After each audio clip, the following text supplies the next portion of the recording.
The wonderful secrets of the Forest of Evyre. Once upon a time, in the realm of great changes, there was a mysterious forest called Evyre Forest, in the lower land. Imagine a dense forest, where the trees are so tall that they seem to touch the sky. Their leaves glow with a dazzling green glow in the valley region. This forest is said to be enchanted, populated by magical creatures and ancient secrets.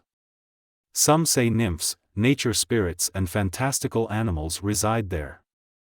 The streams murmur mystical melodies, and each tree hides a story or a mystery to discover. Its trees were so tall that they touched the heavens, and their leaves shone with a dazzling green glow. The inhabitants of the kingdom said that the forest was enchanted, populated by magical creatures and ancient secrets. Near this forest lived a young boy named Earmon. Earmon is an extraordinary little boy, who discovered his love for nature at the age of 5. He can live in the wild without problem. His mind is free. However, his entire family has died, following the great illness of the Dark Ages, and all of his friends do not understand him and treat him with neglect. He didn't have any real friends. Earmon loves plants and he learns about them every day. He often likes to go to the forest near his home. He was therefore an orphan and had been taken in by the druids who watched over the forest. Earmon was curious and dreamed of discovering the mysteries hidden behind every tree and stream. The secret of this forest was a magical stone located in the heart of it. It was a powerful sorcerer named Forest, who ended up hiding it. This magical stone had the power to grant any wish. But to find it, you had to solve 3 puzzles and face dangerous trials. First he must find Elara, the nymph guardian of the large pond to the south of the forest. To do this, take the path which goes under a canopy of majestic trees, their intertwined branches forming a natural arch. At the entrance to the forest, you can see a signpost, "Here the Forest of Evyre." It marked the start of the path which goes into this forest. The ground is covered with a thick layer of dead leaves, crunching underfoot. The air is fresh and filled with the smells of moss, damp wood and earth. The first few meters of the trail are often wider, allowing several people to walk side by side. A barrier to entry, it reminds visitors that they are entering a protected natural area. The sounds change as you go deeper into the forest. Bird songs become more present, and we can hear the rustling of leaves in the wind. The sun's rays filter through the branches, creating light spots on the ground. The entrance to the forest is a threshold to a mysterious and enchanting world. This is where the adventure begins, where you can leave the hustle and bustle of the outside world behind and let yourself be enveloped by nature. The sun, which had dominated much of the forest, filtered through the leaves of the trees. The forest path left a stone's throw from the house. It was narrow, lined with wild grasses and colorful flowers. The trees, majestic and imposing, formed a canopy over the path, creating a calming shade. While walking on this path, one could hear the chirping of birds, the sounds of leaves underfoot and the murmur of a stream hidden somewhere. Sometimes squirrels crossed the path, hopping from tree to tree, adding a touch of life to this peaceful atmosphere. The forest was quite large, dense, with a few paths crossing it. There, early in the morning, we came across a few hares, deer and, with a little luck, a wild boar. The trees were tall, suitable for building cabins for the village children. In autumn, the forest was invaded by mushroom lovers in search of porcini mushrooms, and for connoisseurs, there were also raspberry corners. But not everyone went deeper into the forest, as he was going to do. After walking for several hours, he finds himself in a place in the forest, where the trees lean towards each other like secret guardians. Where the pond is located, it is of mysterious beauty. This is the one he is looking for. Its waters are a deep blue, almost iridescent, as if they contained age-old secrets. The banks of the pond are lined with soft moss and delicate ferns. Water lilies float on the surface, their white petals illuminated by the light filtering through the leaves. Dragonflies dance above the water, their shimmering wings reflecting the colors of the rainbow. In the center of the pond, a rock emerges, covered in moss and lichens. This rock is said to be the heart of the forest, a place where spirits gather on full moon nights. Some even claim to have seen fairies dancing around this rock, their shimmering dresses illuminated by the glow of the sun. The trees surrounding the pond appear alive, their roots diving deep into the earth, then rising to the surface to form natural arches. Their leaves rustle gently with the slightest breath of wind, as if they were whispering ancient stories. The air is filled with a captivating fragrance, the smell of damp leaves, rotting wood and wildflowers. It is said that anyone who drinks water from this pond gains the ability to see the magical creatures hiding in the forest. This pond is a place of passage between our world and that of legends. The stars are reflected on its surface, like so many portals to other dimensions. If you stand silently at the water's edge, you might hear the whispers of the elders, the secrets of the forest revealed to those who know how to listen. It was then that he bent down, took his flask and put it in the water to drink it. It is fresh with certainly a little taste, but a taste of what? Before he finished thinking that he sank into nothingness, only to wake up in the night. Eamon heard melodious singing. It came from the pond where there was a nymph on a rock. She had silver hair and green eyes. The nymph was called Heliades, and she was the keeper of the secret of the forest. Was it her he was looking for? He imagined her in the image of his mother, the one he would have wanted to have. She had a melodious song. He listens to the song, the lyrics talk about the forest, how not to lose. She tells him, learn this song by heart so you will never be lost. The moon reflected on the water. Suddenly she disappeared. What to do now? Where to go? He was starting to get hungry in his bag, so he took care to take with him some biscuits and some dried fruit, which he found in the kitchen of the house where the druids had received and educated him. Suddenly, like noises in the distance, from the side where the sun seems to rise. Right there where a titan actually stands. The forest titan is a biped surrounded by vines and branches.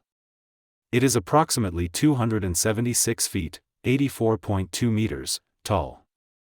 Parts of its body glow, it seems to be made of elements surrounded by twisted and gnarled branches grace.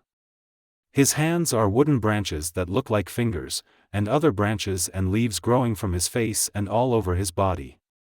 It is made of bark but manages to unlace heavily. Is a majestic creature that embodies the power and magic of nature. Imagine it, moving slowly through a dense forest, its branches and foliage protruding from the tops of the forest's tallest trees. But where is it moving? Am I the first human to have seen it?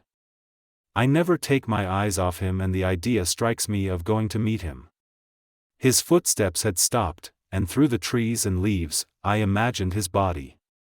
Apparently he was now sitting on top of the hill to the west. Half of his body protruded above the treetops as he sat. I wanted him to see me. But how to do it? Because perhaps he can tell me where to find Farake or this mysterious stone which can help me make a wish. So I get closer to him, walking for many more hours in this forest. The sun is now water in the sky. He didn't move, it was as if he was waiting for me. Now I can see it, his skin is rough. He is colossal, his eyes are empty. I climb a tree to try to get closer to his face and scream, so he can hear me. Who are you? Why are you here? I am the former guardian of these woods. I have seen generations of humans born and died. And you, fragile little being, what are you doing here? I am an Earmon. I am looking for the stone. But you, who are you? Why don't you want to attack me? A strange smile appears on his lips. Humans are so quick to judge. You see me as a threat, but I am much more than that. I have seen civilizations flourish and collapse. I have watched the stars and seasons change for centuries. My name is Earmon. Titan, could you help me in my quest? I am a Titan, and I am tired of war, of hatred, of destruction. The Titans, the walls, it's all an illusion. You believe you are safe behind your barriers, but the real cage is the one you have built for yourself. Earmon frowns. What is this cage you're talking about? The cage of fear. You are afraid of the titans, but you don't realize that you are the real monsters. You kill to survive, but at what cost? Your humanity is lost in violence and revenge. Determined, I don't want to destroy you, I'm just looking for the stone so I can make my wish. Should we fight for this? He approaches slowly. What if I told you that true freedom lies in understanding? That the titans are just fragments of a larger world, of a truth you refuse to see? Clenched fists. Why do you speak in riddles? What is this truth? He looks at me, still with his empty eyes. The truth is that we are all connected. Titans, humans, we share the same world, the same suffering. Maybe one day you'll understand. I will not back down. I do not intend to back down or abandon my quest. Determined look. Will you, or can you help me? Or should I fight you first? Titan smiles. So keep looking, Earmon. Maybe you'll find the key to this cage you forged. I ended up feeling disillusioned, almost unmotivated. Titan, do you know this song? I sing the nymph song that she taught me. The Titan finally smiled, and brought his hand closer to me. Get on this one, let me put you on my shoulder, so we will be closer. I will lead you to the one who knows the stone. He is still alive and his name is Evyre. After several days of walking, then weeks and months, we advanced in this forest. It was as if it never stopped, as if it was infinite. However, Titan knows where he is going, and so he continues to move forward. During all this time, I fed myself every day with different plants and wild berries that Titan gave me. It was he who recommended them to me for nourishment, and I learned to discover them, sometimes pick them and cook them. Then, come to a point, the forest changes colors, the leaves become darker or even black and end up falling. Like in winter, we are somewhere else. A large tower stands here. Titan says that this is where Evyre life. We have finally arrived. I'll leave you there, he said. Head to the front door and ask to see him. I approach the door, a chain rings the bell, I ring the bell and I wait. Who is here? Evyre, I need you, I'm looking for the stone, it's Titan that brought me here. Open me. No, Titan shouldn't have done this. For what? I am the guardian of the stone, I should not have created it. I made a mistake in the past. I shouldn't have done that, now I regret it. Let me come in, talk to you or even meet you, I didn't make such a long trip for nothing. The door opens. He's there. How old can he be? He is actually outside of time. Thank you. I enter the large room, a table of chairs, he tells me to sit down. He is in front of me and asks me. What's your name? Why do you want the stone? My name is Earmon, I come from the Druid village near the forest, very, very far from here. In fact, I don't really know anymore. Is it true that the stone allows you to grant a wish? Yes, only one. A unique wish for whoever finds it. You do not have it? You don't have this stone, wasn't it here? Tell me first, what would be your wish? Actually, I don't really know, so first think and tell me, maybe then you will have your answer. I thought for a long time, then said, I wish I could protect the forest and its secrets forever. I hear Evyre finally say, so be it. And everything around me changed. I was 15 years older. I was at the entrance to the forest. I was the guardian of the Forest of Evyre. I had achieved my goal. I must now watch over the trees, the creatures, and the secrets of this forest, and each night I can continue to hear the song of Elara, the nymph who watched over me. But where was the Titan? Where was the sorcerer's tower? What happened to Evyre? No idea. I ended up finding the stone, making my wish, reached my goal, and part of my way, and I had finally found my place. Thus my story became legendary throughout the country. It was said that I had returned as a child to the Forest of Evyre, and that I had emerged transformed an adult, with a wiser heart and bigger dreams.